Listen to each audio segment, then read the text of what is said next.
Today I'm going to be talking about the Sirui 16mm f1.2 as well as the 23mm f1.2. This is not going to be a super technical review. I'm not going to go into super heavy detail. There's people that are going to do a better job of that. But I am going to give you kind of a real world application and review of what I use these lenses for and my thoughts on them. So stick around. Alright, as far as build quality goes, they're better than you would think, to be honest. I'm sure you can kind of hear. It's kind of a plasticky build. They are not metal. The lens caps leave a little bit to be desired. They're a little flimsy. That's kind of my only real gripe about them. As far as, you know, firmware updates, there's a USB-C on the back here. This is all metal, which is nice. So you don't really have to worry about that. As far as weather sealing, I'm not too confident in, you know, leaving this lens out in the rain. It doesn't have a great seal on the actual body of the camera. I shoot on an a6700. So, you know, I do have some weather sealing on the camera, but as far as these lenses go, I don't know if I'd really put a ton of trust in them for that. The focus barrel is super smooth. There's no catching or anything like that.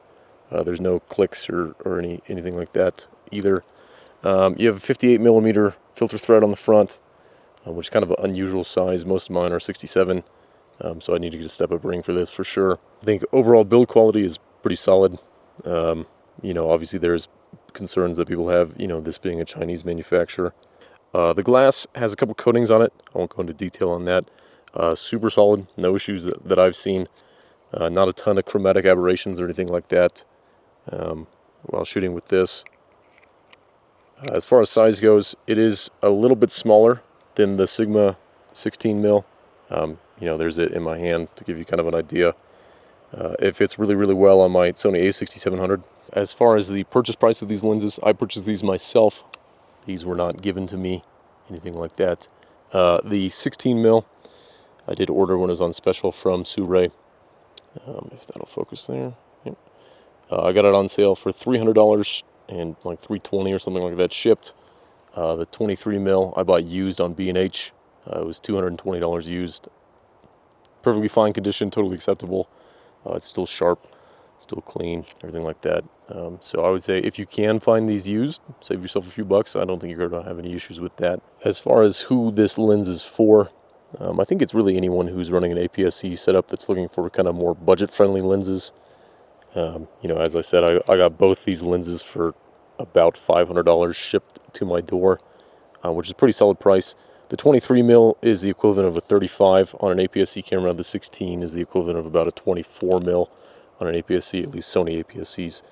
And you know, that gives you a couple good solid primes to shoot with. The reason I went with these, I actually ended up breaking my Sigma 16 and figured I'd give it a shot. You know, I have the money to spend on these and see what they're like.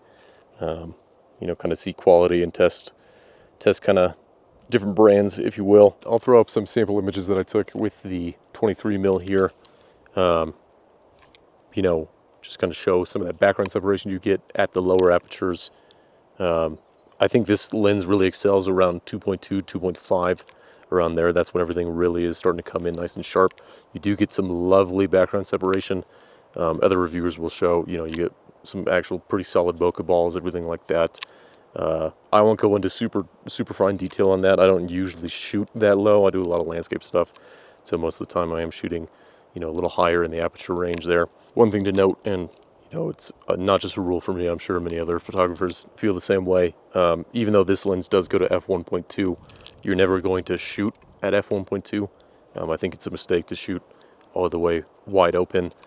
You are going to have loss of clarity and some fringing around the edges.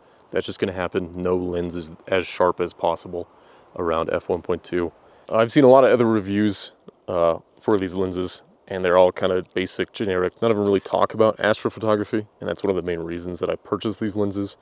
I would not say I'm an expert astrophotographer in any way, shape, or form, but I do enjoy astrophotography when I do get the chance.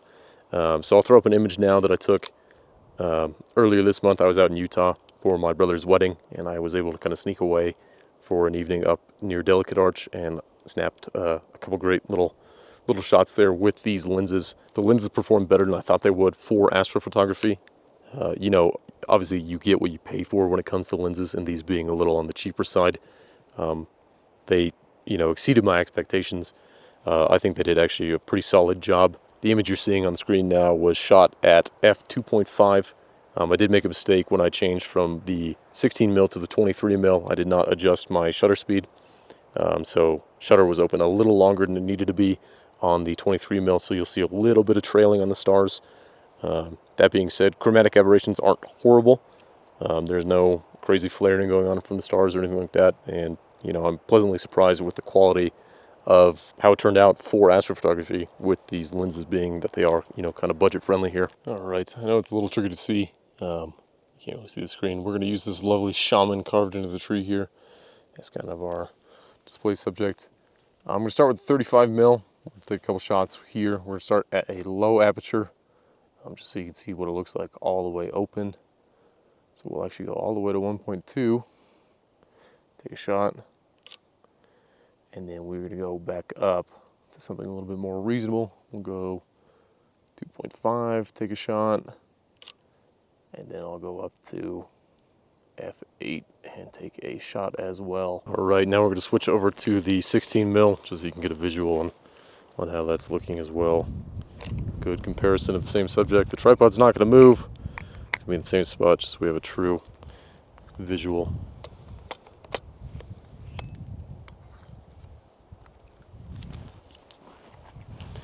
And again, we will go ahead and take a couple shots all the way wide open at f.2, or 2.2 rather, and then again at f8.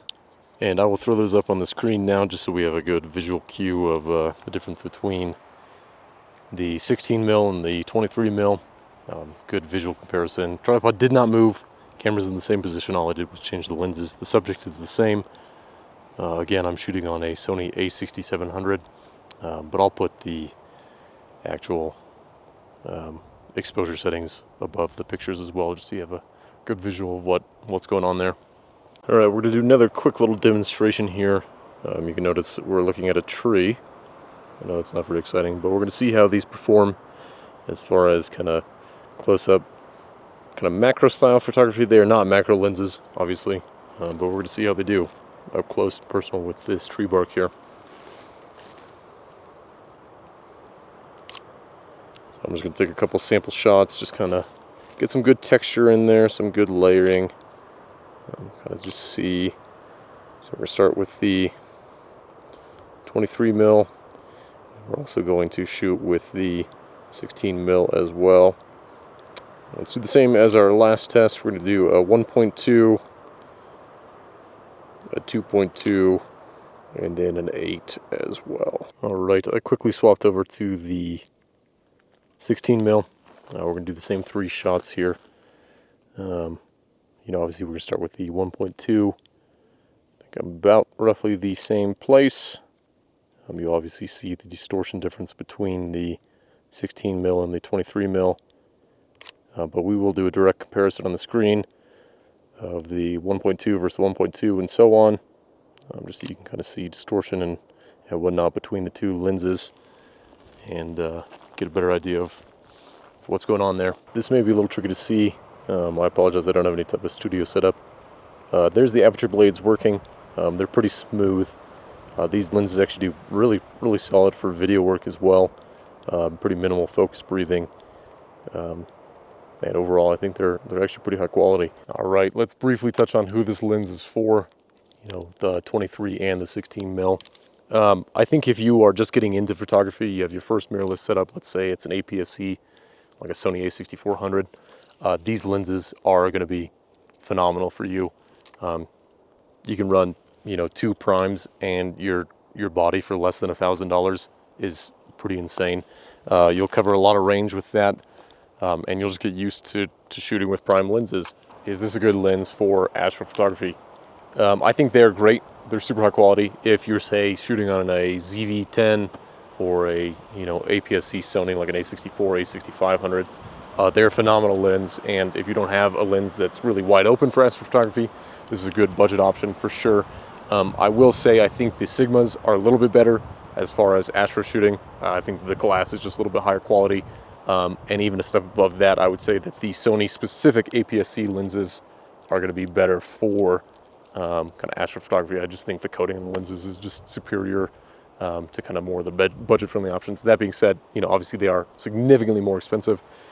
So if you are running on a budget and you need an astro lens, I don't think you can go very wrong with these. And to wrap up here, I am not sponsored by Sirui. I'm not sponsored by B&H, any of those. This is just me giving you my honest opinion as a consumer.